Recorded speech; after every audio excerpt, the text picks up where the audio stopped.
rise and face the colors.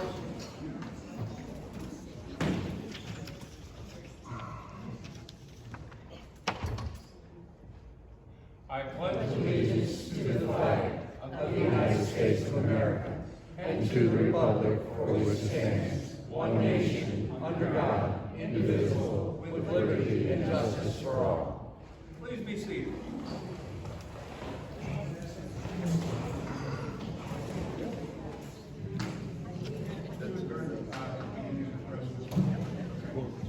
Okay, we have a quorum here. We're all here. Call to order. We've had a confirmation. We had this up since last week.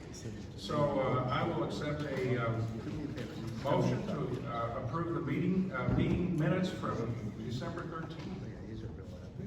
I'll make a motion that we approve the minutes from December 13th as written. And a second? Second. Any discussion? All those in favor say aye. Aye. Any opposed? Motion carries. Treasurer's report. Despite slightly higher spending this month compared to budget, we still exceeded our plan by $16,000 due to interest income earned from our operating funds.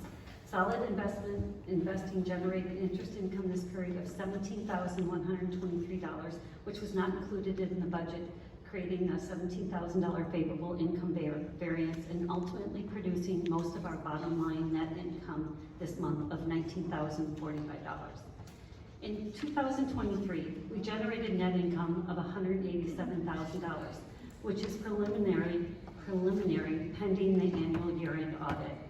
Our goal is to break even. We set the monthly HOA fee each year to cover the anticipated annual expenses, which are estimates based upon long-term contracts, past spending, planned current year spending, and inflation.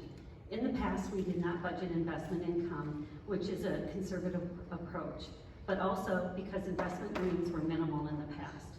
In 2023, we took advantage of good investing environment and moved most of our cash to Alliance Bank, where we were able to earn better returns, not only on our deposit accounts, but also on our termed investments. In 2023, we earned $97,000 of interest on our operating funds, which accounted for just over half of our total net income for the year. The remaining income came from lower than anticipated spending on general and administrative expenses, specifically in the areas of payroll, insurance, and legal expenses. This year's net income will roll into retained earnings after the year is closed. Retained earnings is a safety net for the future. Some years we overspend the budget, like we did in 2022, and our safety net takes a hit. And some years we have a surplus, like we did in 2021, and that surplus was used to reduce the 2023 HOA fees. The board will review our retained earnings position once the audit has been completed. Our financial policy requires us to maintain a retained earnings level, i.e. a safety net, of 10 to 15% of our annual operating budget. During the 2024 budgeting process, we budgeted or included in the budget $60,000 of interest income. Doing so reduced our 2024 monthly HOA fees by approximately $5 per month. Our cash position continues to be strong with approximately $4.2 million in operating cash funds and $1.5 million in reserve cash funds. Finance Committee. At the December 18th meeting, the committee considered investment options for our reserve fund. After considering the timing of the Phase 4 road work and other potential reserve expenditures, they recommended purchasing a 6-month jumbo CDR for $700,000 at a rate of 5.25%, which I concurred with and subsequently instructed the Leland accounting manager to purchase the CDR at Alliance Bank. Restricted funds and retained earnings report. Our reserves increased by $34,930 this period, raising our reserve fund balance at 12/31/23 to $1,480,109. The increase was due to the monthly reserve allocation of $30,167 and interest of $4,763. The reserve fund balance will be reduced by $500,000 once the Phase 4 road work has been completed and paid for, which was approved by the board at the November 15th meeting. In 2023, our reserve fund interest earned was $30,643. The good thing about the interest on the reserve account is that it stays in the reserves. So what gets added to the reserves is our monthly allocation, which comes from our operating funds that we budget for each month, but any interest earnings. So all the earnings that were earned on the reserve fund stay in the reserve. In 2021, the surplus fund was decreased, or in the month of December, the surplus fund 2021 was decreased by $52.91 each month, consistent with the 2023 monthly budget allocation, reducing that fund balance to zero. That fund was initially set up because it was the surplus from 2021, and we brought it into income to reduce our fees this year for that amount. So we used that up, and that's to zero at this point. There were no other transactions this month that impacted the restricted fees funds. As of December 31, 2023, our restricted funds combined total $3,456,333. The restricted use funds will be reduced by another $163,000 approximately once the Phase 4 road work has been completed and paid for, which was also approved by the board at the November 15th board meeting. Our retained earnings balance before audit, including the 2023 net income of $187,022 at 12/31/23, is $577,587. Approximately 18% of our 2024 annual operating budget. Thank you. And thank you to all the volunteers on the finance committee too. I tell you, if you people don't understand, we're in good shape. Yes, we are. And thank you to those people who help us keep there. Josh? Okay, so we'll start with the Phase 4 road project update. We're about 90% done with that project. They've got some areas that we've walked with the engineer that they're going to be doing some repairs on. And then they, of course, have striping and crosswalks to put in. So we're hoping that it takes about 30 days for the roads to cure before they'll actually do the permanent striping. But paving, milling, and all that should be wrapping up next week is what we're hoping for. Inlet depression. We had a depression open up behind a stormwater inlet on Aurora. We got that taken care of. They had to fix a leak in the drain and then backfill it and get that all cleaned up. And then building update. We had a call with the designer and architect yesterday, and that went really well. They're a good portion of the way through updating all of our drawings. They've had to take the as-builts from when the building was built and what the current drawings that they have, and then update everything, and then include a lot of the interior decorating committee's suggestions. And so the goal is they're going to have about half of the construction documents completed. So they'll be 50% of the way through developing them. So we'll be able to see the systems, we'll be able to see windows placements, all that stuff, to make sure it's to our liking. And then we can make whatever adjustments we need to, send it back, and then they'll send us updated documents. I don't have an exact timeline on when we'll have the documents to review, but she said she would have that to me this week. She had to reach out to engineers and some of the contractors that are providing information for the drawings. And then Lake Pros was out yesterday and met with me briefly, but mostly the ENC pond committee, and they did a walk of some of the pond areas that there's some concerns that they have and some improvements that we wanted to make. So they went through all the ponds, looked at everything. They should be getting us some proposals for projects for this year. And I didn't get, like I said, go on the whole walk, but it sounded like that was really productive and they were happy with how that went. And then covenant changes. We're in the process of getting information out about voting, which will start around February 1st. We had a town hall yesterday, and that went really well. We had some good feedback and some good questions. And we have, if you guys haven't had a chance to see it, there's videos on the Legacy Neighbors website. They're on the message board, and they're on the Legacy POA YouTube channel. We put the town hall replay up there as well, so if you didn't get to watch it yesterday live, you can see it, the replay. And we have like I said, the voting will start February 1st, and then meet the candidates tomorrow. We have seven volunteers that are going to be hoping to get 3 board positions. So we'll be hosting Meet the Candidates at 5:30. There'll be questions that I'll ask the candidates, and then it'll be random. They'll make opening statements, all that, and then you guys can ask them questions after if you'd like to meet them. And then we have another town hall scheduled January 30th at 5:30 to go over the covenants again. Thank you, Josh. I'm going to turn over the beginning of my president's report to Mary Kay for a moment. She wants to give us an update. Go ahead, Mary. For those of you who do not know, there was a very serious accident in our entranceway last evening around 4:30 in the afternoon.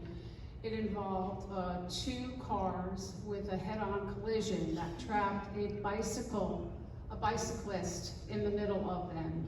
He is a resident of Highland Lakes. His name is Tim. He is in a coma in Orlando Health in their trauma center. I met his wife this morning. She is searching for his cell phone down near where the accident happened. She asked that we keep her husband in our prayers, and that if you find a cell phone down near that gully by our entrance on the right-hand side, that you please turn it into the CAM office so that she can hold on to it. Thank you. This side. Back Closest. Back. No, front. It's the On front 27. entrance, and it's the right-hand turn onto 27. And normally I don't do this, but a close personal friend of mine passed on Monday, a member of Stony Brook. He held down the other cul-de-sac on Stony Brook. Sonny Henniger passed away early Monday morning. It was expected, but he's, I'm sure he's got his full blues issued, and he's marching up in heaven now, as it tells us in the Marines hymn. The streets are guarded by United States Marines, so that's what he's doing right now. So I just wanted to pass that on. Okay. This is the part I always like, the President's report. This is the good part. And this is the part that nobody knows what I'm going to say. And when I start, they're going, what in the heck? I grew up in Illinois, out in the cornfields and the soybeans and the hogs. And we had a small town called Toledo, Illinois. That was about 20 miles south, and I had an aunt that lived there. We used to go visit her a lot on Sundays, Sunday afternoons. And they had this really neat sign out front. They had the regular green sign that said Toledo 1000, just like Legacy. We got 999. But then they had another sign, which I really thought was great. 988 happy people live here, and 12 soreheads. And that's kind of like Legacy. We kind of got 988 homes where everybody's pretty happy, and they follow the rules, and we all have a good time. And then there's those 12 soreheads. And just the rules aren't for me. Ladies and gentlemen, please, there's a reason why we all moved here. We have a wonderful square mile, 600 acres of land, 170 of it, which is open, 85 of that is conservation land. We have walking trails, we get to see all kind of birds, wildlife, alligators, snakes, all the good stuff right outside our windows. So for those 12 soreheads, come on, join the rest of us. Follow the rules and regulations, please. It makes things go a little bit better. Also, I just want to address, somebody asked questions about roads. They said, well, the roads look pretty good to them, and I agree. My road looked just fine. I'm not a road engineer, though. So that's why we hired Central Testing to tell us about our roads, what's good, what's not good. And unfortunately, over where I live, in that area, Stony Brook, Falcon Feather, Sage Leaf, Pine Straw, I'm sorry? Gingerbread, yeah, place. It had to be redone because it just wasn't done right, even though it's one of our newer roads. So, like Josh said, we're about finished. Everything looks pretty good. They're doing the minor things, and they're taking care of those things. Just a few things coming up that I want to mention. Next week, on Thursday, February the 1st at 6:30, right here in the social hall, the Lake Concert Band is going to be performing here. And as I understand, we have at least 2 members who live here that's in that concert band. That concert band does what I did for 26 years in the Marine Corps. They play American music. You'll probably hear a couple of marches, you'll probably hear a couple of overtures, you might hear something from the symphony side of things. They might even throw in a swing tune or a country and western tune. So it's going to be a lot of fun. It's free, however, they're going to pass a bucket for, donations.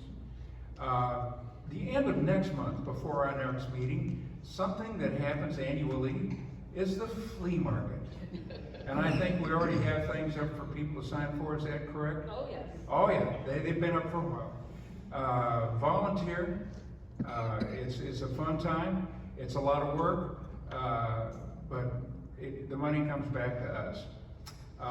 One of the things, there is a Meet the Candidates tomorrow at 7:30 p.m. Excuse me, 5:30 p.m. What did I say? 7:30. 5:30 p.m. Yeah, everybody wants to go home and watch TV. So right in the middle of supper time, 5:30, we're going to have Meet the Candidates right here. And then we have another town hall next week on the 30th of January at 5:30 p.m. So in case you missed the town hall yesterday or you just want to come and talk, that's okay. We'll let you do that. With that said, I think I'm done. Should we move on now to unfinished business? Josh? You want me? Okay, I'll talk about it. So, we've had a dock discussion about over here in this pond, we want to maybe put a dock. So, Frank, would you like to start it out? I know you're... Well, basically, we got 3 bids a while We back did. when we started talking about it. So the goal today would be, there's been comments on, do we want a floating dock? Do we want more of a pier style? Before we go and get updated bids, I'd like to get a clear understanding of what it is we want out there, and then I can get you some competitive bids to approve. So I know Frank and David, you've both been talking about it, and is there anybody that signed up before or afterwards? I'm sorry. Yeah, there's Jerry after. After, okay. I can do before, which may have a, it might be better before. Go ahead, Frank. So we've talked at various residents about the proposed dock for the pond that the boat, I'll call them the boat people. I know that gives weird vision, but so the sailboat people. That sounds probably better. Sailboat club. Okay, thank you. So the reason we're thinking about this is that it is rather dangerous for guys to go down there, take those steps, the bank is sharp, and try to launch their boats. We've had some people slip and fall. So it's kind of a liability, and it's a safety issue. And this club has been in existence for years.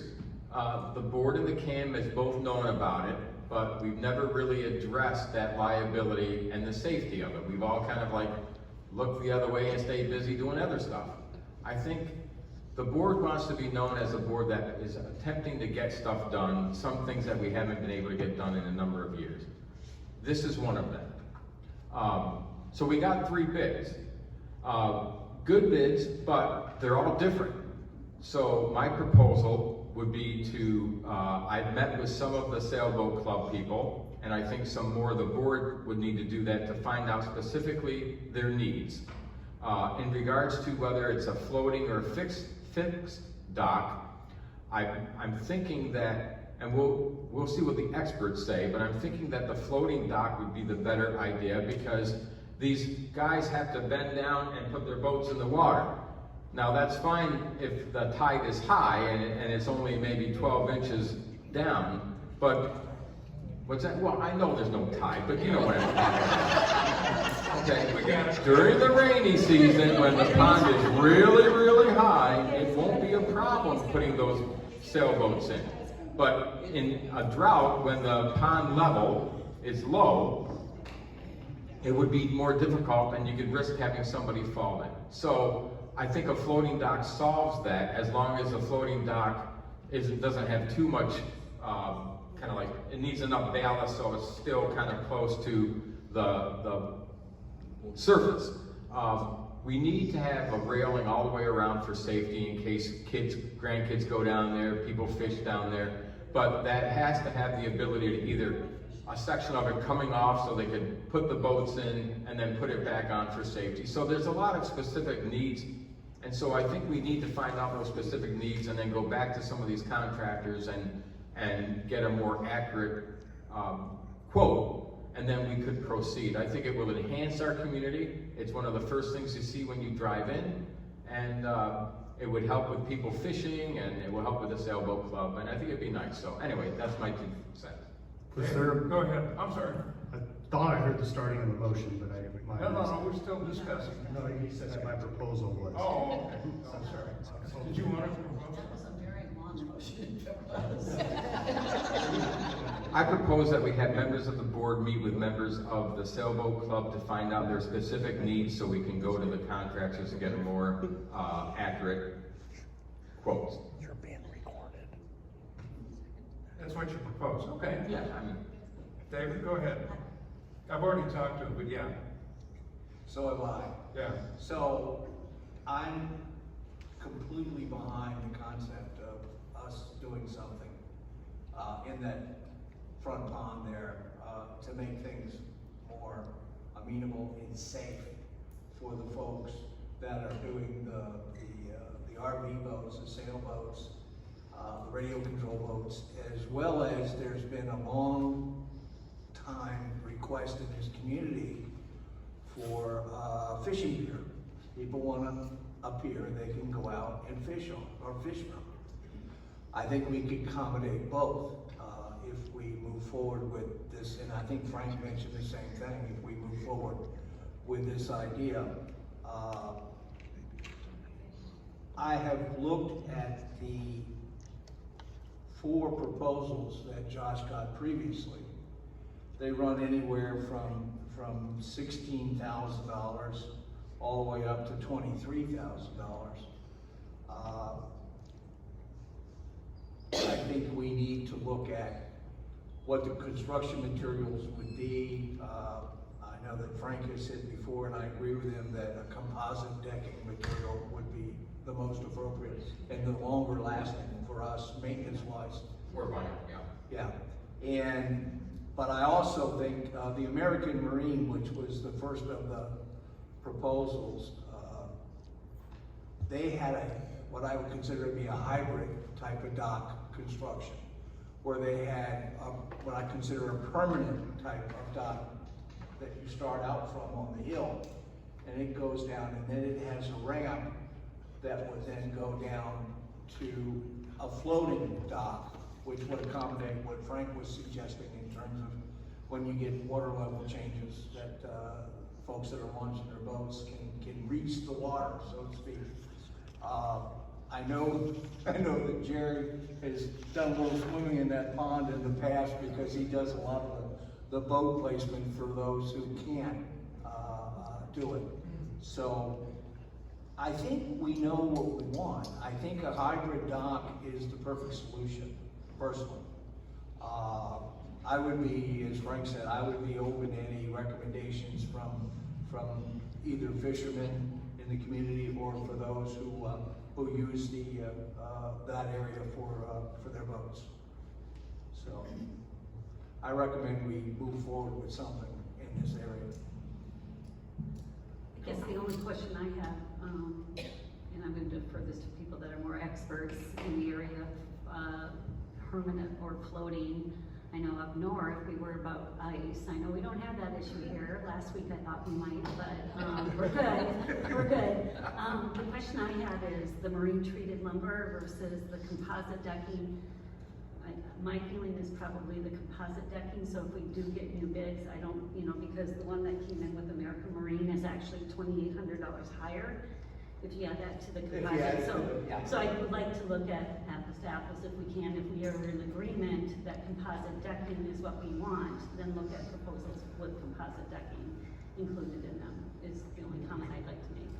I would agree. I think in addition to that, we want it to be aesthetically pleasing, so I would think we would want vinyl clad railing I looked at one up in the Villages that was just built by pressure treated lumber. Looks nice for a year, Right. looks horrible by the third year. Yep, Yeah. yep. Yep. So when we do go get proposals, let's make sure it includes those. And one of the, oh, go ahead. Go ahead, sir. The thing that I noticed is all of the proposals have different sizes for the docks. So we need to determine what size we want to do, not just let them tell us what they think we want. So originally, there was like zero guidance on that, so that's why I wanted to have this conversation. It was more like, hey, it sounds like a good idea, what does it cost? So I got some different variations so that we can start the Some of discussion. them are more oblong and square. I think we should select a size. When we go out and ask for a quote, tell them the size that we want, the decking material that we want, the railings that we want, so that everybody's bidding on the same exact thing at the same exact time. And then I think we can make a more intelligent decision. My only other concern is where's this money coming from? Well, there's another concern too, because if we do this, it becomes an amenity. Because that's the only way we can do this. Now, a few years ago, we added another amenity, it's called the shuffleboard court. And much discussion was had whether we should do it, whether we should have 2 shuffleboard courts or 4. And it seems like 4 is the right number. So that's one thing that we need to understand, because we can't fund a club. However, we can fund an amenity. At the same time, since I have the microphone, having gone out and measured, I think the 12-foot ramp going down to the dock is too short.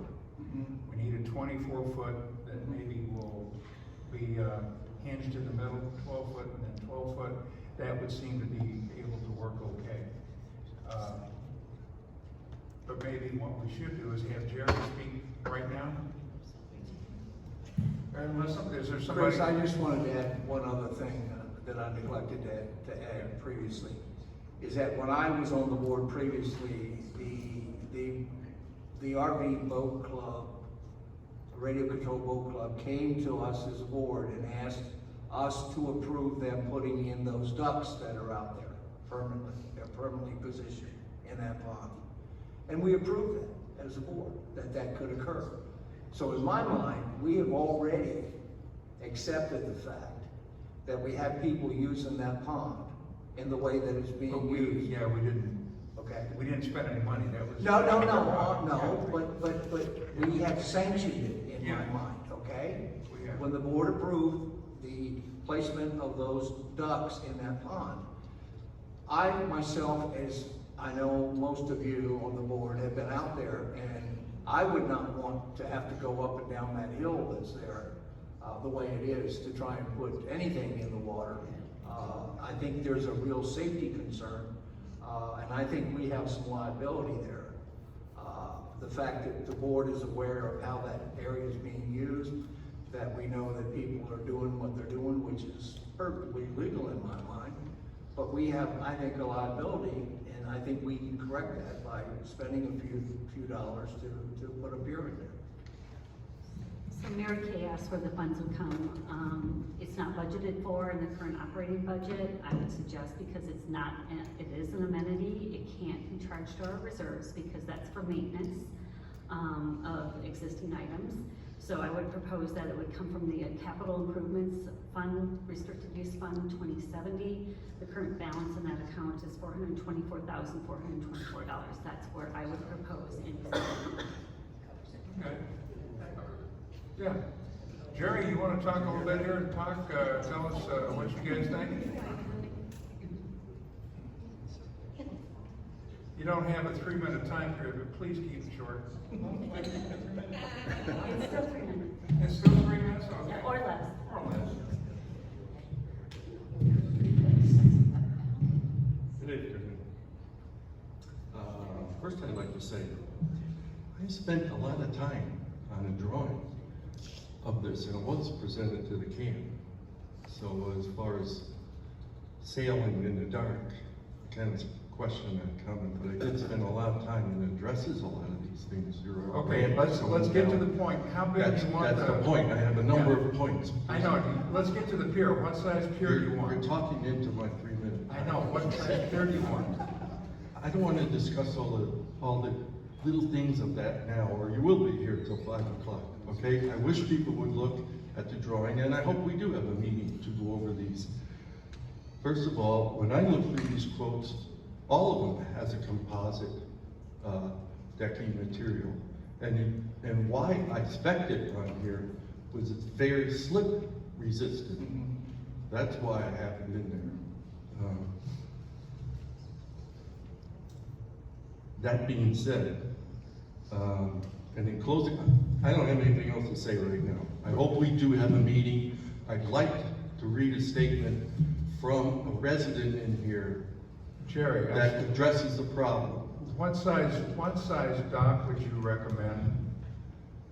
The longer the better, okay? And if you go through these quotes, they go from 16 to 24, okay? That's what I'm asking, what do you guys recommend? 24. Okay, thank Okay. you. How about 30? How about 30? Okay, no, 25. Now, this resident wrote, and you've all received this, I believe. I had hoped to attend today's meeting, but we were having work done at the house that precludes this. I wanted to speak in favor of the pond access ramp and floating dock. I have been sailing on the pond from the inception of the club and have enjoyed it immensely. We have had many people stop by and watch us sail and even try it for themselves. Many have joined in full time. I suffer from advanced osteoarthritis, which makes it impossible for me to play pickleball, tennis, and even shuffleboard or bocce. Walking the trails is just a dream for me now. I am now totally unable to launch my sailboat.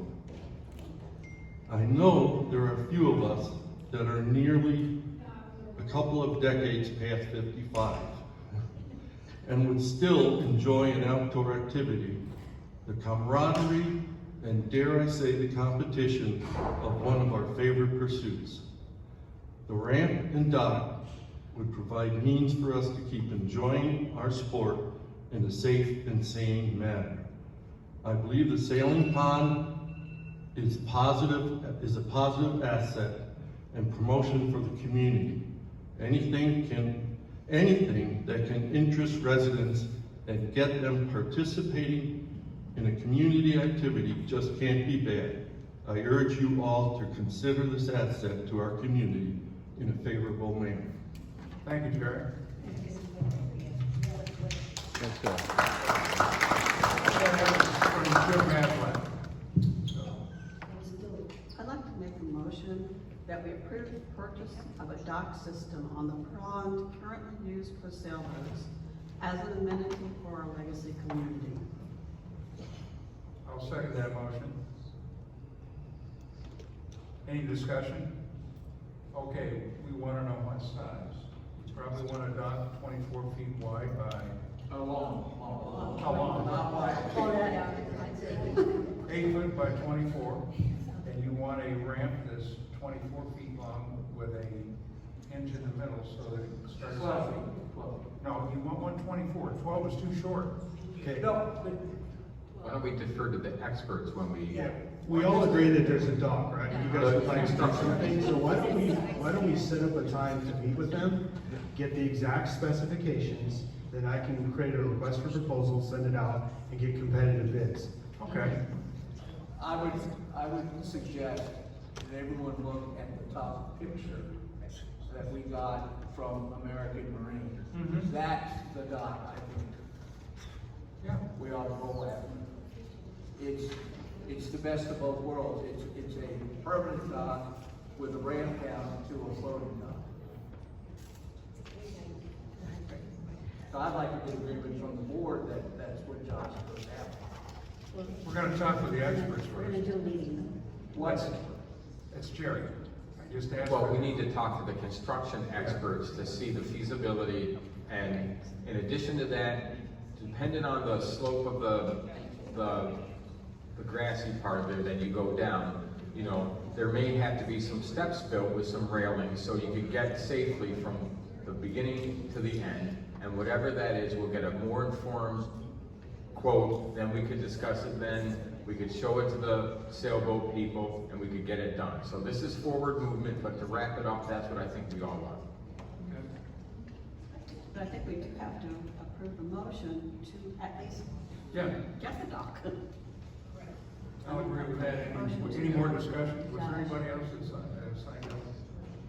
Josh, Yeah, I get what you're saying, Barbara, I just get a little concerned about having a motion to get a dock without any like ramifications, so maybe tune that a little bit. No, you need to table it.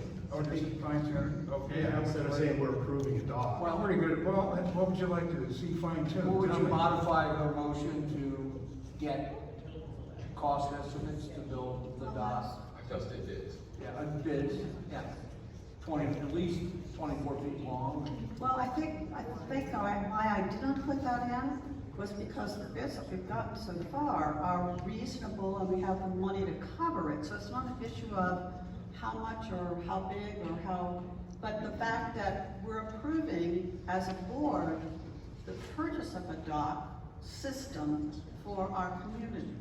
And then we go out and we design it, have it designed and built. That's what we did with the building. We said, yes, we want a building. And then we went out and we said, this is what we want. But you have to say, yes, we want it before we get to the nitty-gritty. But I'm not opposed to it. I think kind of where Josh is coming from, and I don't disagree with Barbara, I think we definitely need to move forward with it, is that we need to get the quotes or the bids first, and then come back and say, okay, we are not only approving the dock, but this amount of money. Yeah, and I could take your information today, which is 24-foot length, composite material, and just get updated bids based on that. But my guess is you're probably gonna want to make sure all the parts to it are exactly the way you want. So maybe we take some time, get that specification together, and then I go out and get the bids, so we're not doing this 3 times. Right. And I don't mean to beat a dead horse here, but I've built one of these before for my brother. I built it 30 years ago, all vinyl, it's a floating dock on his beautiful pond, and it still looks as good as the day I built it 30 years ago. The bottom line is this, is that I think we need to defer to the experts who will be doing it, the contractors, because there are some code regulations that have to be, pertain to steps. And I don't think we could arbitrarily come out and say we want a 24-foot, ramp, because that has to be determined by the slope there to determine how many steps we need, then to determine when those steps end and the ramp begins. And that ramp can't have too much of a slope, because then it's unsafe. So there's codes for a reason. So let's defer to the people that actually do this every day, and we'll get what we want. And I approve whatever you guys are saying. So this is good. So Frank, what are you suggesting we do in terms of any kind of action today here as a board? Is that we approve anything, or just say, well, okay, we're gonna go out and get bids? Well, I think we're giving Josh the green light to speak to these people again and kind of, sharpen what we want, get their input so it's code compliant, because no one's mentioned steps, and we're going to need steps. No one's mentioned, a railing that either folds down or one part of it comes off, so they could launch the boats, but it always has to be put back on. So if any kids come down there an hour later to fish, they don't fall in. So there's more to this. So I'm not trying to hold it up. We want to do it right. We want to do it once. I would agree, but who's gonna put the specs together? That we take to the contractor to get bids? Well, the contractor would probably, help with that. Josh, have any of these contractors that send bids come out and looked at our pond? Or did- All Okay. Yeah, I met with all of them. I showed some of Jerry's pictures to them, and that's what they came up with. Does the city of Leesburg have to get involved in They have to permit? get building permit. So, code enforcement is gonna be involved, so maybe we should set up a meeting with the city of Leesburg as well to see what the codes are, to make sure that everything's. I think the dock builders have a pretty good handle on that. And it was mentioned in their proposals that, you got. That they would have to go in, yeah. Okay. I just want to make sure that it's on the table. I think we go ahead, just my personal opinion, we go ahead and approve the motion and then give you the leeway to go back and talk to these people and get a specific bid now. Sure. We can make it, So- pass it, and set it So back. Chris, you're suggesting we approve the concept of building a dock Yeah, and then take the next step? yes, Okay. because this is I like gonna that. become, I this like is that. gonna become an amenity. Yeah. Any more discussion? All those in favor of the motion, say aye. Aye. Any opposed? Scott? I don't know. I know, but I'm just saying, the 28th of February, we should get some information. Yes. Okay, next thing, fantasy park proposal. Are there anybody that signed up before? Yeah, do we want to introduce it, or we already, everybody knows what's going on? Well, I think everybody out there knows what's going on. I hope everybody out there knows what's going on, but, okay. Jenny, we already know all the history and everything else. Let's get to the nuts and bolts. Okay, thank you. Jenny Olson, Lot 625. I'm so happy to represent Garden Club and our fundraiser project, Fantasy Park. It's going to be a native plant sanctuary if we get this approved, and it will be where our old well used to be. I don't know if you can show the pictures, but I have a photo of what the lot looks like now.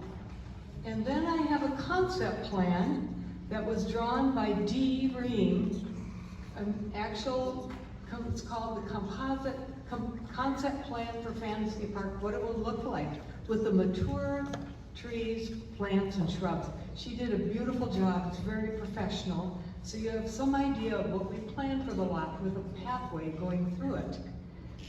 We have submitted to the board a list of the plants that we wish to use, the trees, the shrubs, the plants, and this includes the approximate height of the mature plant.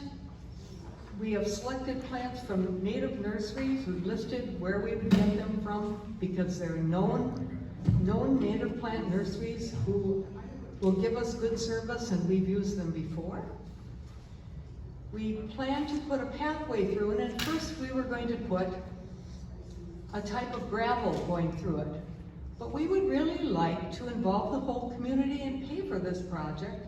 And so we have cut back a little bit. We're going to keep more areas green. We are able to receive free mulch from DWC, who is our vendor for trimming trees. So we decided it would be nice just to put a mulch pathway through. And it's free mulch. They charge $25 a load for delivery, and they can spruce it up whenever we need it, and it will not cost a lot of money for maintenance. So we think it will look natural and be good. We will also use the mulch on the planting areas where the trees and shrubs will go. In addition, we will put pine straw on top because putting the other mulch below it will help amend the soil, hold the moisture, and act in blocking weeds. So it's a win-win situation.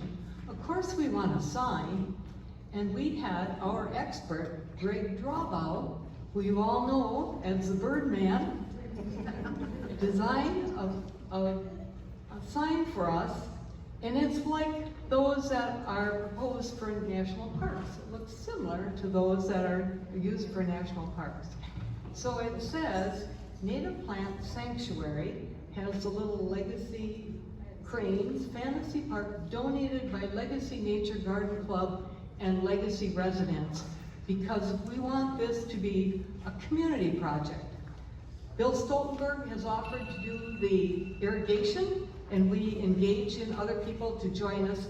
This is a picture of the bench, with two of them, birdhouse, and this is the cost.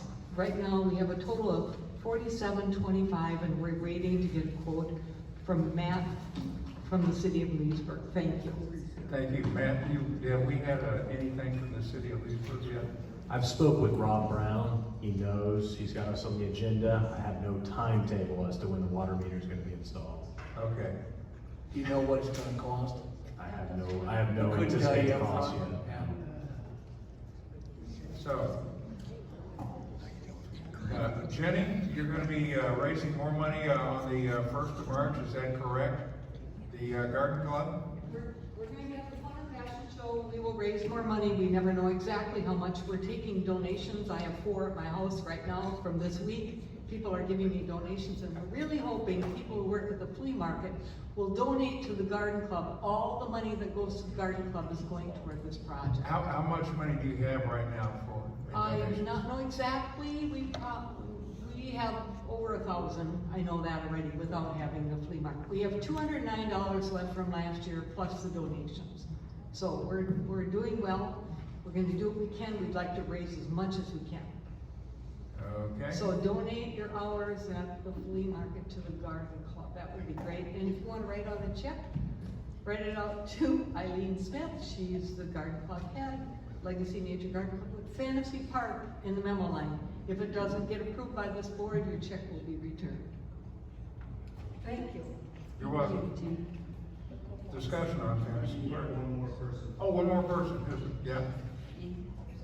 Annie McDowell?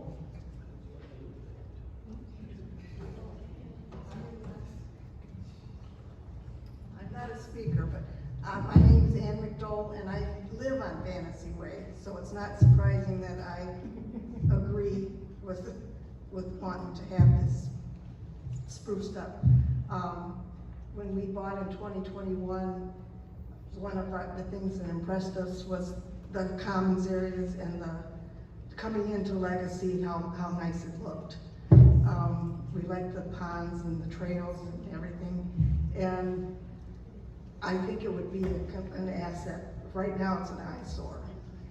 And it is, and we do come in, when you come into the sub, it's a main entrance, and you do see that. A lot of people see that. And I think it would be a good asset to have this. And the garden club is doing the fundraising, and we are trying for that. And we have a lot of volunteers already to help with it. And so that's all I've got to say about it. So Thank you very I hope much. you approve it. You did well.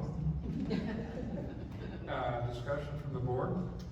I had a question about, there's already $1,000 raised and donations coming in. Plant list looks like it's gonna be $1,113.53 for the plants. What other expenses are there for the, oh, I missed that. There's a list. Okay, never mind, I see it. I've got $47.25 Yeah. plus the cost for the city of Orlando for permits. Okay. City of Leesburg. What did I say? 35 years, sorry, 35 years in Orlando, it slips. The other question I have, or concern I have, I love the sign, but I think that we need to be careful because our Trails Committee, if I'm not mistaken, has plans to do signage for all of the trails at some point in the 5-year plan. I want to be sure that maybe they're consistent. This looks lovely, it's very clean and clear, but is it something that we want to use in other places? We do have signage on Meandering Trail out here. Should it match that? It's just a question I'm raising. I really like this, it's great, but I'd like to see some continuity throughout the community. That's it. Okay. I'd like to say 2 things. First of all, I agree it is an eyesore, and if you don't think eyesores matter, I recently had a realtor tell me that a potential resident that was looking here to buy was very unhappy with the eyesore in Clinton Rock right now with all the tearing up of that common grounds area. And so it does matter when people come in to look into this community, when our mission statement is we are a nature community, it matters how we present ourselves. And I run by there, I bike by there, it's been an eyesore ever since I've been here. So I agree, and I also just want to comment, if you have not seen this design, this is outstanding. And we are so blessed to have volunteers in this community that have this level of experience. Dee used to own her own landscaping company. This cost us nothing to do this. Bill Stoltenberg is gonna help with the irrigation. We're gonna have all kinds of volunteers. This is a great way for this community to come together and produce something that is beautiful, but also matches our mission statement. So I wholeheartedly support this effort. Anybody else? Yeah, I'm with Diane on this. I think this is an excellent idea. I've been behind this since I first heard about the idea. I think that lot, you know, kind of looks pretty sad. It's got a mixture of weeds and Ants, lots of ants. Yeah, and lots of ants. And I know most of the neighbors who live around that lot, they would love to have the improvements that are suggested here. What I would suggest, and open for discussion with the board members, is maybe we could agree on an amount of money that we'd be willing to put towards this effort, and then expect the garden club, through other means, to raise the remainder of it. I'm not gonna suggest amount, I think we could discuss that, but I think it's for a good cause. I think it helps to improve the community. I don't think we're talking a lot of money here, so I'd like to open that up to discussion, Chris. Sure. Is there not something in our rules or our bylaws or something that says that any donations have to equal 50% of the cost of the project? That's, your financial guidelines have some stuff on there, and your gift form has that. We could look into that, but I think I really think you gotta wait and see what the meter's gonna cost. before you Right. really go into I it. agree. Right. But that's up to you guys. I would wait to see what the cost is gonna be. I agree with Dave, and I think I agree with Josh, and I agree with our treasurer here. We need to wait until we find out how much the meters cost, because that, I think that may end up being a little bit of money. But, yeah, I have no problem, if we want to, and I agree with you, I think it is 50%. What is that? That's for a donation. For a donation. For us. If somebody wants to suggest, or they want to buy something or purchase something, they have to, it's 50%, they have to put up front, if they don't buy the whole thing. The community can fund the other 50%. I also think when Oh, so you're saying the garden club would have to fund 50%? Correct. Okay. Well, I would also, just as a caveat on that, there's gonna be volunteer hours, man hours that are gonna be put into this project, and that we consider that as a contribution as well by the garden club and the volunteers. Yep, you can. So, just table this till we get some more information? Unfortunately, yeah. Okay, that's what we'll do. Thank you very much for the update.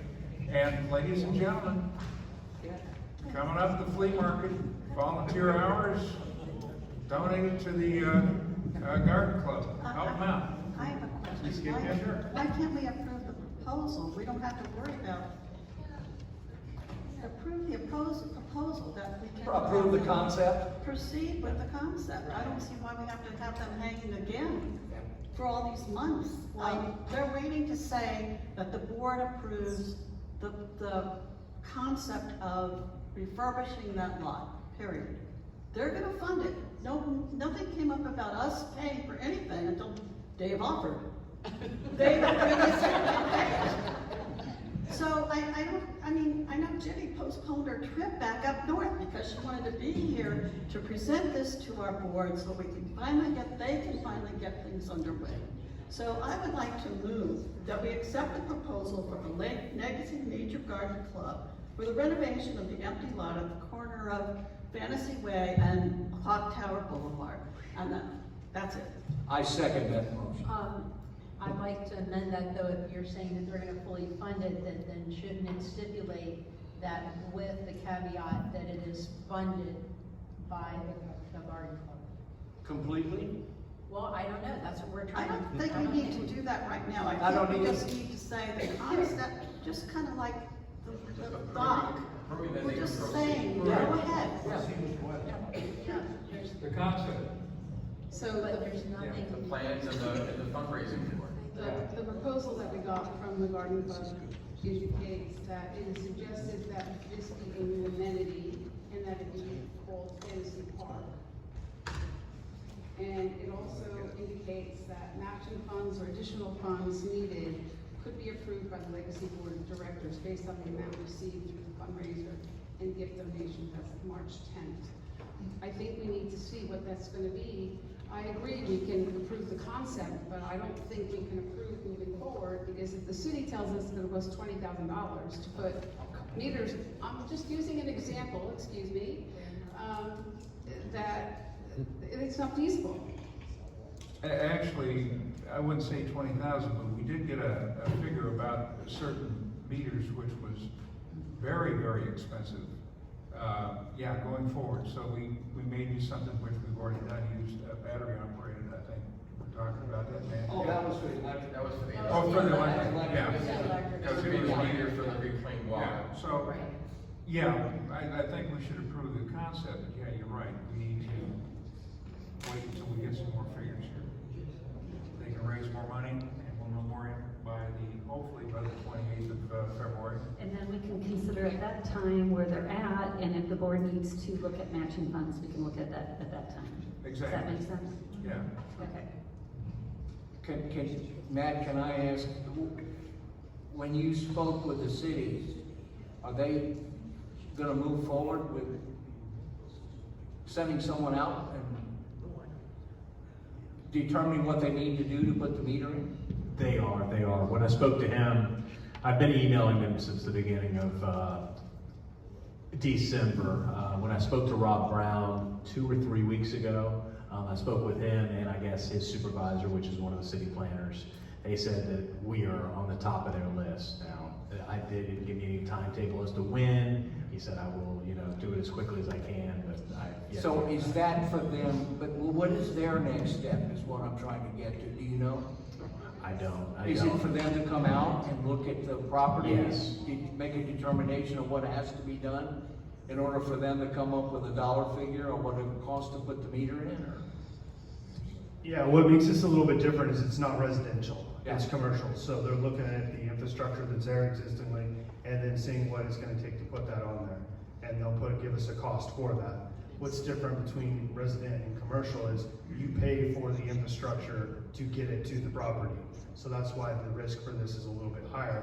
Whereas residential, they'll run it right up to the house. Right. You pay a small fee and then you start paying monthly. Okay. So and the other part is they're two different departments. So one of them's a lot busier than the other right now. And I just don't think they can handle the volume that they have. Thank you. So we have a motion on the floor. Yep. She signed up. You signed up. Oh, I'm sorry. Yes. You did? She did sign up? She did. All right, golly. Pat's gotta get in here.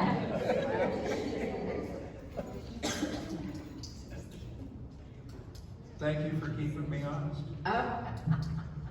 Okay, I'm Pat Summers. I am part of this committee.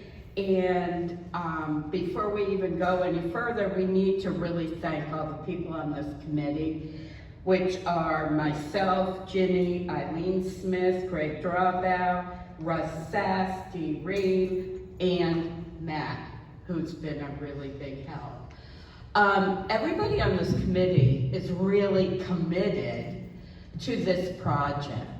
We've got people who are approaching us wanting to make donations, people who want to purchase or pay for certain plants that are in the concept design, and we've been holding them off because we haven't gotten board approval. We really want to be able to collect the hours from the flea market, but it's really hard to say, please donate your hours when we don't have board approval. This committee has talked about doing a soup and salad fundraiser. Traditionally, what they earn at the fashion show is over $1,000. The Garden Club has already approved to use all of those funds for this project. So as far as the funding, we're very committed, and we just need to be able to say, okay, the board has approved this. If for some reason we fall short on some money, we'll wait till next year to do more of the plantings. But we really need to get started now while there's momentum going. So I really ask that the board give their stamp of approval. Thank you. Thank you, Kathy.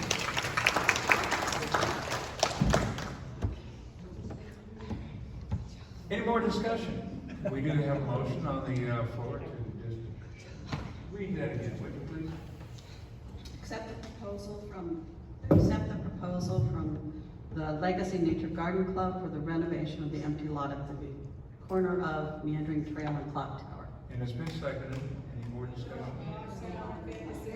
Fantasy and I'm sorry, Fantasy Way and Clock Tower. And Clock Tower. She's still in Orlando, folks. Okay? Barbara, do you want to say that we're going to approve the concept as opposed to the proposal? Okay, that would be better. I would actually feel more comfortable Okay. saying to change that to accept the concept from the Legacy Nature Garden Club. Okay. And I think you still seconded, right? Yes. Okay. Any other Yes. discussion with the concept? All those, I'm sorry.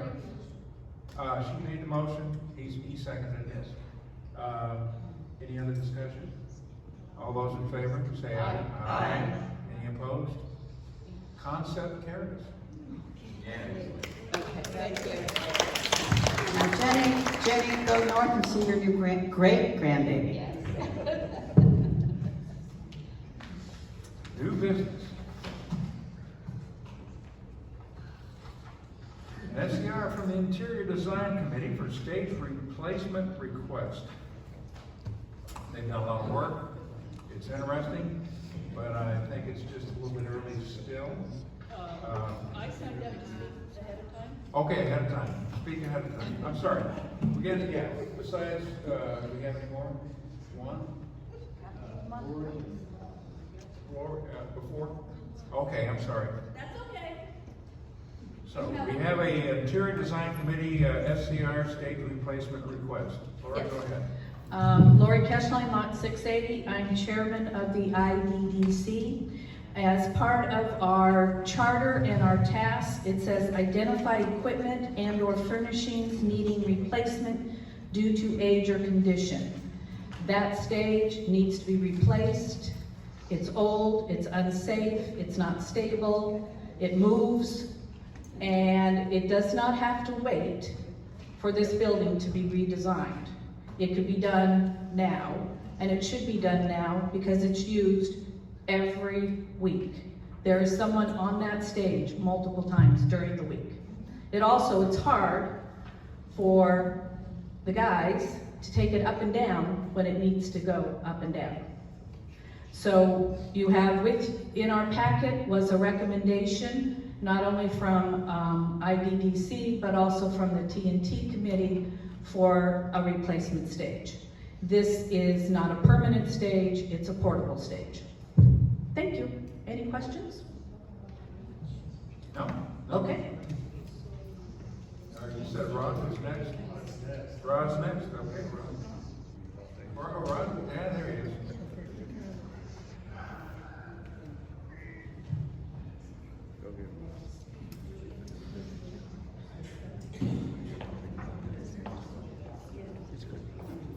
I'll use Rod Ross instead of Mr. Ross and some of the things that we've had in the past along the way. I'm going to read this statement so I can stay within a time limit along the way. The immediate replacement of the current staging platforms is both premature and approximately 6 years or more overdue. The current condition of the platforms is basically a function of abuse by moving them combined with the normal lifespan of that type of staging. That type of staging has a limited lifespan. It's premature because the power response just as we heard, is coming soon. It has not been received. I attended all the building committee meetings except 2. Early on in the process, the committee got to the social hall after preliminary discussions of all the other buildings. I've been sitting there listening. After a lot of discussion of different elements of the social hall space, I asked if I could provide a piece of information from the ad hoc staging committee. I was told that that was a detail that might be important after the Pell sketches were refined. I was not allowed any further comment at that time.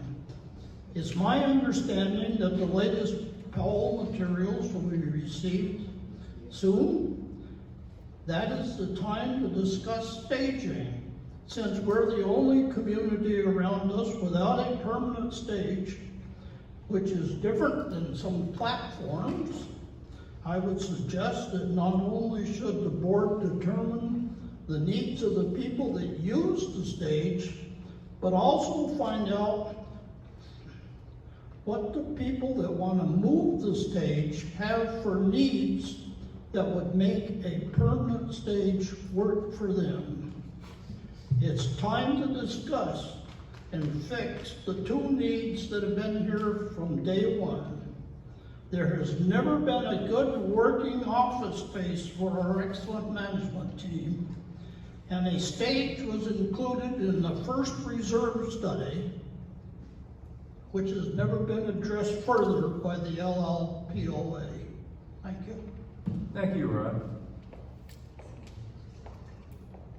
So, we have 55 pages here.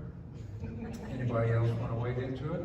I will tell you this, I've talked to one stage company up in Ontario, Sheridan Showing. They're the ones that have a stage that comes down and goes up kind of like a Murphy bed, goes up against the wall. The only thing you have to do is turn a key and push a button and it comes down or it goes up. The nice thing about that is nobody has to do anything else. That's one group, and they're giving me a company that's down here that we can go to and possibly look at one of these stages. I think Winger is probably the other company that you want to look at, and I've got a phone call into them to talk with the Florida sales rep for Winger, who can possibly come here, take a look at our situation, and give us a recommendation. I think that's what we want to do instead of, and this is great what the IDDC did, but I think that's what our next step should be, is it gets some people in here that do this for a living. I don't disagree with what you just said at all, Chris. I think, in my personal opinion, we need to wait to execute anything against the new stage until we would get further into the renovation process. I think doing our homework, as you suggest, is an excellent idea, so that we'd be prepared to move at the right time. Yep. But right now, I don't think it's the right time for us to purchase a new stage, no matter where we get. Well, part of the thing too that Pal has told us is we can raise this ceiling here, which if we're going to go raise the stage to 2 feet, which is what Wenger recommends, by 16 inches, what we have now, then we need that to be raised. So we really can't do much until that ceiling goes up, and then we can decide, or once they tell us, yeah, this is how much it can go up, then this is what you can do. So, anybody else? The only other question I have is, Rod raised the issue about the reserves. Is there a separate line item for the stage in the reserve? I think he mentioned the first reserve study, which Right, 'cause I maybe don't- that's modified since then. Okay. It wasn't included because it was a Right. temporary Unless it's platform. combined in the social hall renovation upgrade type furniture. I don't see a specific line item, but I haven't looked at it in detail, but I'm looking at in the next 5 years. I don't see a specific line item, but if it is in there, we should look at that from the standpoint of, you know, where the spending would come from, you know, from that standpoint. It's We almost- can dig into that later. It sounds like you guys aren't Just ready a to point. approve a Yeah, dollar I'm amount okay with it. anyways. Yeah, Good. just a question. Brian? So I think perhaps the common sense compromise is I know that Powell is not done yet, and we are expecting more info from them. But I think perhaps we might want to consider asking Josh to speak to Powell to find out the dimensions that they've already probably figured out already. We don't need the whole 9 yards, we just need to know the area, the square footage we have here, and what they're gonna do with this ceiling. If we have that locked in concrete, that those are the dimensions, then we could proceed with figuring out the needs of the stage. Now, at that point, perhaps we could, and you guys know historically, I'm not a big fan of committees. At best, a small ad hoc committee specifically made with a few people in the chorale and a few people that do the drama stuff to just basically tell us one thing, and that is how big and how many platforms, like, do they want X by X or 2X by 2X? That's all we need to know. Then we could talk to the sales reps. And once we talk to the sales reps, we get a quote, then we could discuss this more intelligently. I do think we can do it separate. I do agree with Lori on that point. I think we can do this separate from the bill. Because the bottom line is, by the time this renovation thing's gonna be done, we're all gonna be a year or two older, okay? And God forbid somebody gets hurt in the next 2 years because we linked it together when it didn't need to be linked together. I think these, the Wagner, or how do you say it, Wagner? Winger, okay. I've looked at this, I've read it, I've looked at the stuff Ralph gave us, and they're easier to fold and unfold, and nobody gets their back broken or anything. And I think once we get that core information, we could proceed, and we might be able to have this, you know, all here already within the next year instead of waiting a few years and get it done, because it is a separate entity. Now, the thing with the Murphy bet concept, you know, I would look at that, but I got a few reservations about that, because I know it's not gonna be enough. So you're gonna need some degree of temporary in addition to that, to flush it out. So you're gonna need either both or just all the wingers. And so that's my thinking, is how we should properly proceed. So, but I think we should proceed. The issue you have too with some of the, if you go all with the winger is, and especially if you put it on wheels, which you can do, you just fold it up. The only problem is, then you've got 22 inches, you have to store that somewhere. And if you've got enough sections that you cover this area back here, it's like, okay, where are these sections now gonna go? So you have to have storage if they need to be stored. So that's one thing there. So it's a good idea with the wheels, because, yeah, you don't have to lift anything, but then you have to worry about where you're gonna store it. One of the things in the discussion with IWC, which is a great committee, thank you all very much, is that this stage only gets taken down twice a year.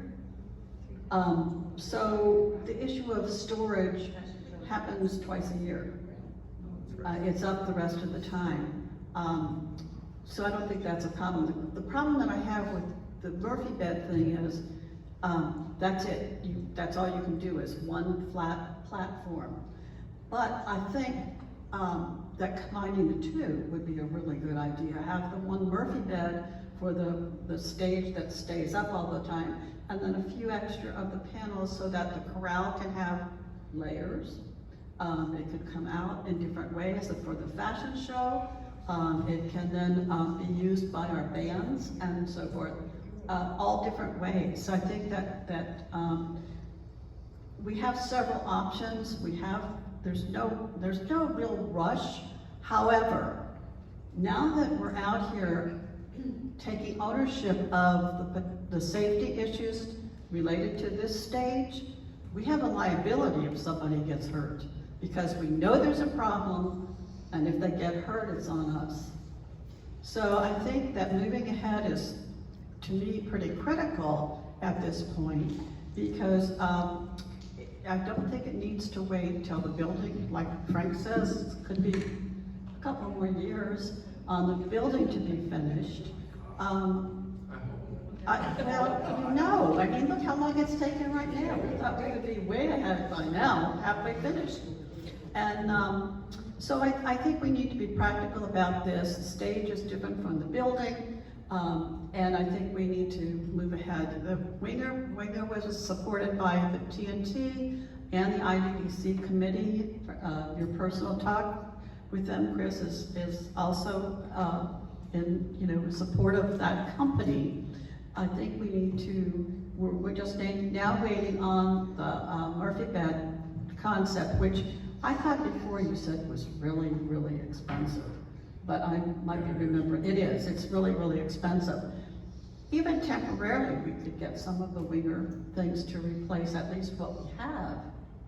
And then when we find out about the Murphy bed thing, we could move from there. I don't know, those are just my random thoughts on this, but I think the board should go ahead with something.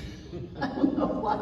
I'd like to make a suggestion, since Chris, you have reached out obviously to some of the representatives from both companies, maybe coordinating with Josh and seeing if they can come out here, since there are Florida reps in the area, have them come and assess and get the information, like Frank said. Howell definitely has to have the dimensions of what we're going to have available to us.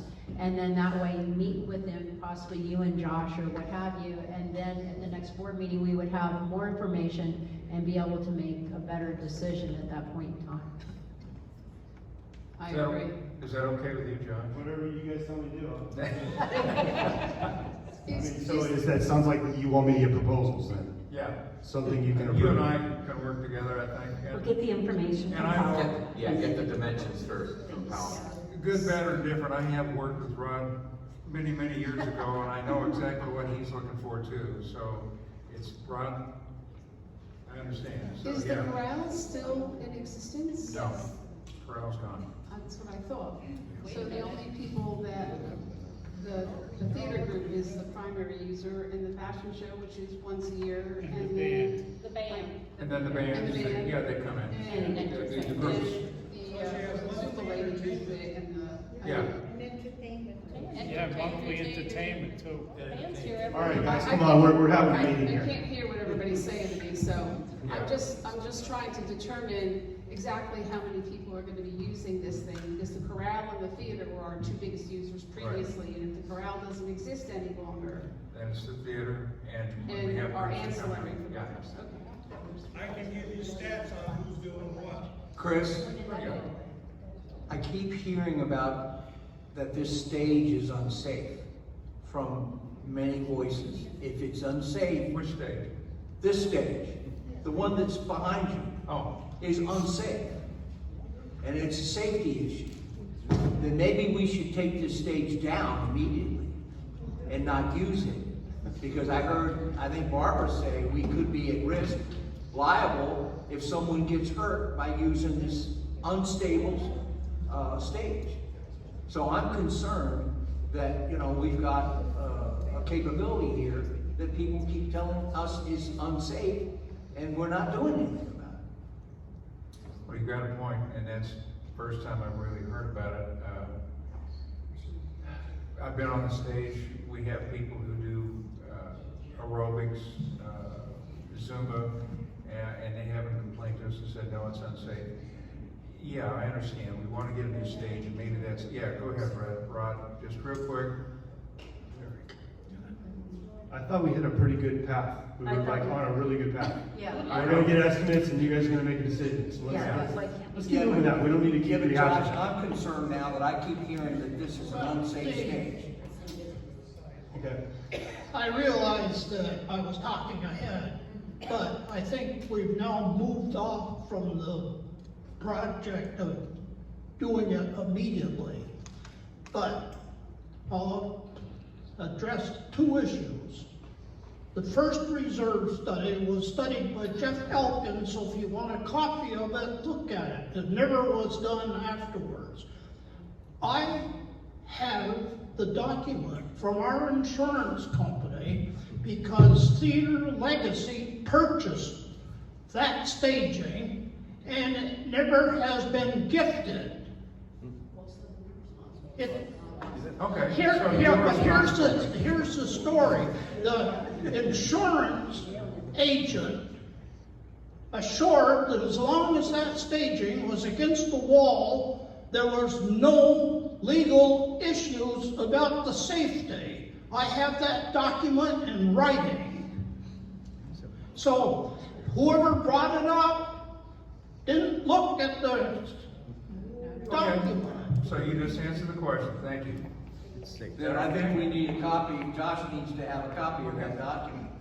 Well, and if Theater Legacy owns it, that's their problem. Then we're allowing, see, I'm uncomfortable. I'm very uncomfortable. Rod, can you get us a copy of that? Get a copy to Josh. That's not gonna matter. Michael Ledford's the one that asked me They to both on do their it. property. Yeah, I think we're missing a big thing here. If anybody gets hurt in any of these buildings, we're liable for it. That's right. It doesn't. So what I think, we can't make a decision on what you're bringing up right now, Dave, so I think maybe we need to look into that. It's probably the best way to do it, because we're not gonna make a decision to pull that thing down right now, are we? Well, my point being is if we have people who use this stage say that it's unsafe, I want you to go out and get someone to come in and inspect this stage and tell us whether it can be used or not. I am very concerned about our risk here and our residents. So I don't think we've had anybody who actually uses this stage and said that it's unsafe. Well, that's not true. At the IDVC committee, there were two people there on the committee that said they tripped, that there's stuff underneath it or something underneath it to help keep it stable. Because it's not stable by itself. You know how you put a piece of something under a table that's wobbly? That's what's under this stage. The carpet was put underneath it. So let me. Okay, stop. Okay. We're done. Somebody We're done. fell. I will We're tell done. you someone We fell. are done. Okay? Okay, if it's okay with everybody else, Josh and I will get with people, and Dave, we will look into, see if there's anything wrong with the stage, if it's unsafe. Thank you. And Josh and I will take care of that. Is that okay with you? Moving right along. SCR Trees Ad Hoc Committee. Just so everybody understands, the Ad Hoc Committee was given 3 specific tasks. This was not one of them. However, as they went out and looked at the trees in our common areas, the one thing they noticed, especially here in January and February, is some of the trees have mistletoe in them, and a lot of mistletoe. As you can see in the one, you can't believe it. We have a picture with a tree that's just literally ate up with mistletoe. Yeah. So, and the main thing about the mistletoe, we do take care of some of the mistletoe. But what they're pointing out is now is the perfect time, January, February, when there's fewer leaves on the trees and mistletoe is more apparent. It would behoove us to maybe spend more money taking out the mistletoe. Once the mistletoe gets into the trunk, the tree's done. It's dead. There's no way we can save it. As long as it's on the branches, that's one thing. And we're talking mistletoe, we're not talking Spanish moss. They understand the difference, and they've explained that. I've learned more about trees in the last month than I ever thought I'd ever want to know. But probably forgot more in the last month too. So that's up for discussion to the board. If we want to have Josh spend more money and take a look at some of the common areas with some of these trees with our arborist, because the arborist already does come out, and when she does come out, they do remove some of the mistletoe. It's more apparent now.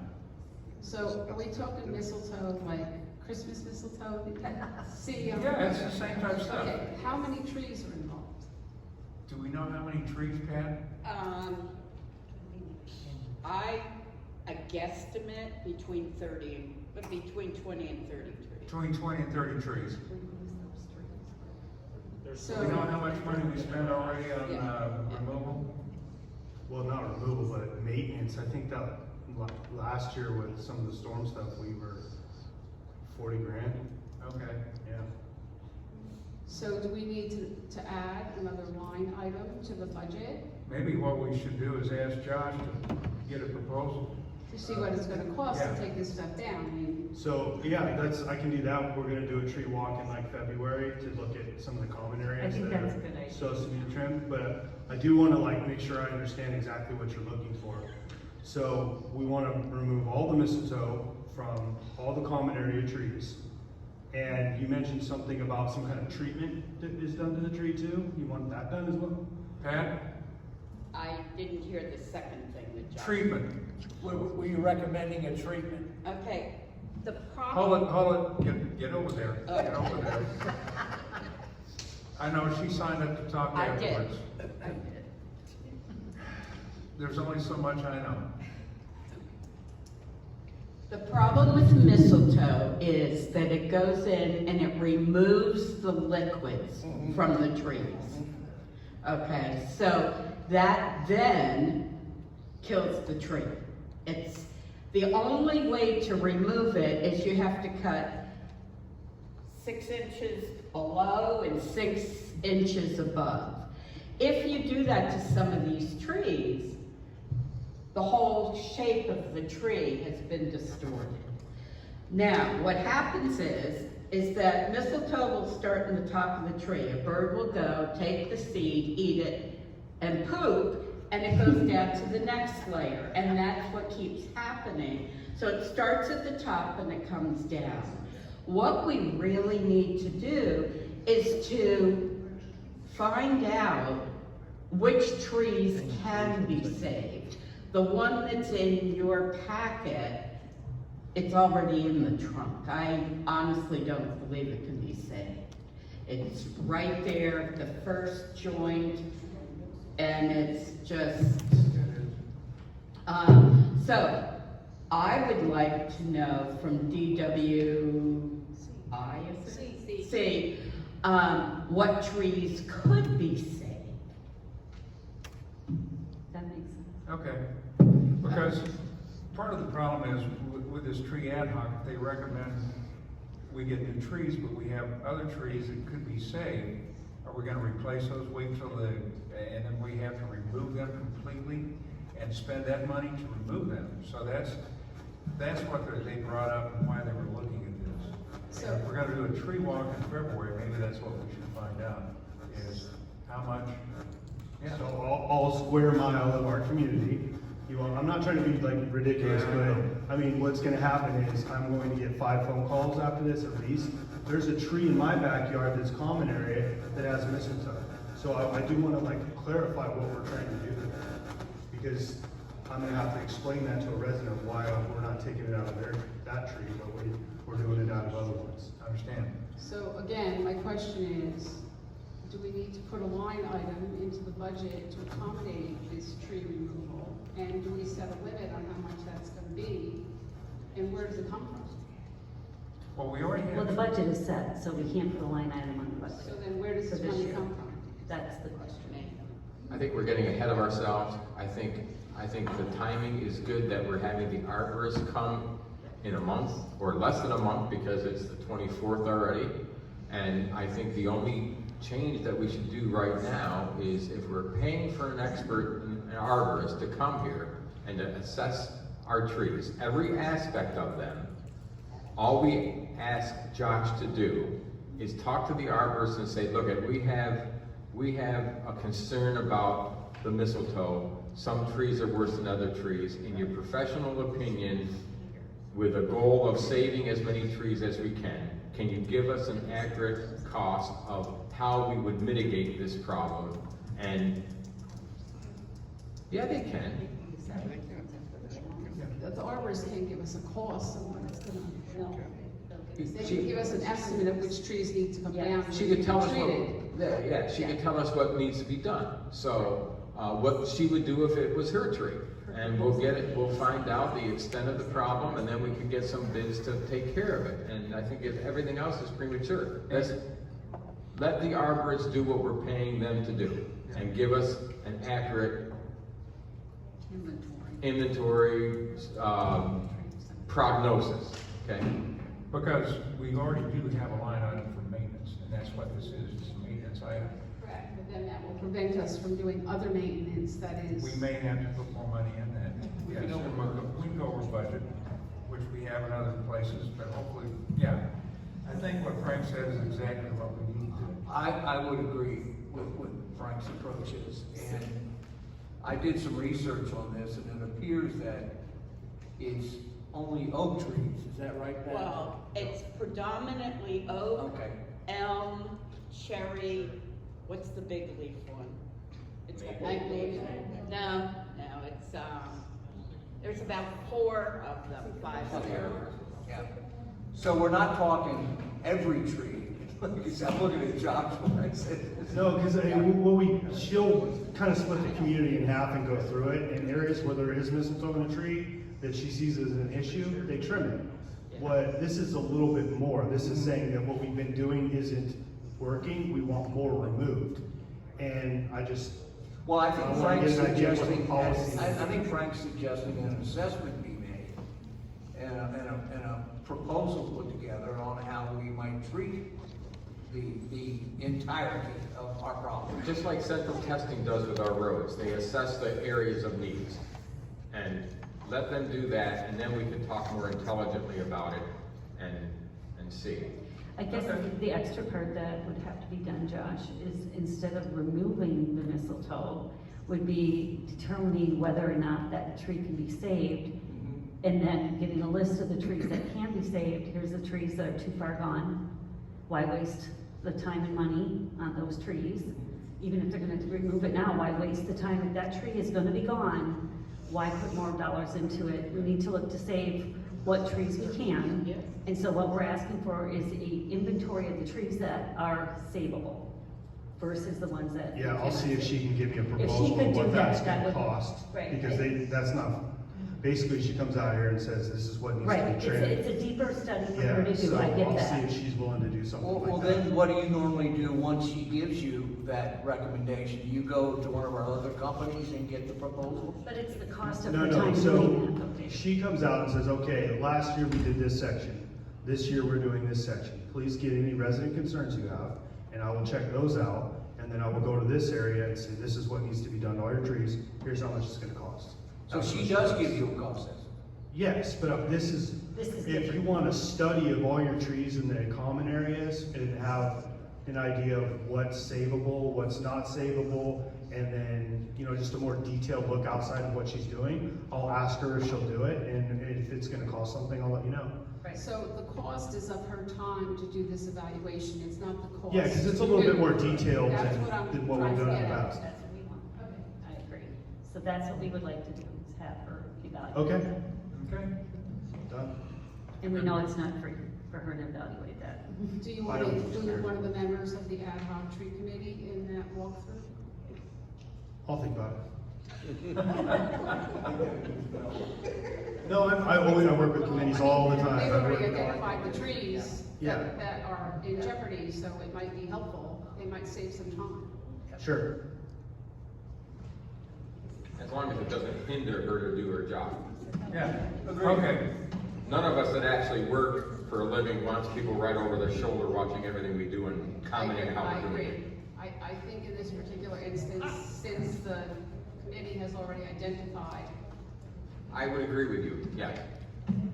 And you probably could put together a map, Greg, of the trees possibly, or the area?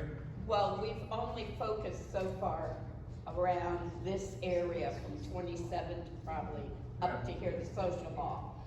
So, right, so So Pat, you've only covered, we can give you a start. you've only Yeah. covered like from And the maybe- social hall out? Yeah. I'll make a recommendation that they look down meandering trails to look at those trees, because that's where Right. people travel most Yes. and see most. So if we look at that main area as they come in down meandering trails. Meandering trails is a long trail, so. Then I think, yeah, we would stop there. And if anybody else complains, well, we'll work on that next year, you know. Okay, we can only work on so much each year, and we want to do as much as we can. Okay, that's settled. We have, the tree ad hoc committee's been meeting every week. Unbelievable how much time they've already spent. They've added 2 members, Ingrid Poltz and Janet Greer, and they would like the board to confirm those additions. I'll make a motion that we confirm those 2 additions. Okay. I'll second it. Okay, any more discussion? No, I think both are eminently qualified. Yep. I appreciate their offering. They've already been working, Yep. trust me, and they've been working with ENC. So, all those in favor say aye. Aye. Any opposed? No. Okay. Meet the candidates is tomorrow night at 5:30. We have another town hall at 5:30 next Tuesday. Our next board of directors meeting is after, so we're not in your way this year. Yes. That may be a first time, I don't know. The next, yeah, the next board of directors meeting is on the 28th of February at 2 p.m. right here in the social hall. Is there anything else? I will entertain a motion to close the meeting. Second. All those in favor say aye. Aye. Any opposed? Thank you very much.